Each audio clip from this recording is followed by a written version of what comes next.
Okay, this is Al, Rock and Pull Industries. Today we're on a 2003 Road Glide Anniversary Edition. Check this out.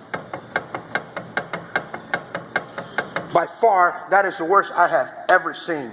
So I'm going to go ahead and pull this off, and we're going to put some new swing arm bearings in this, and I'm going to run Glide Pro. Now, I've installed lots of these before on motorcycles.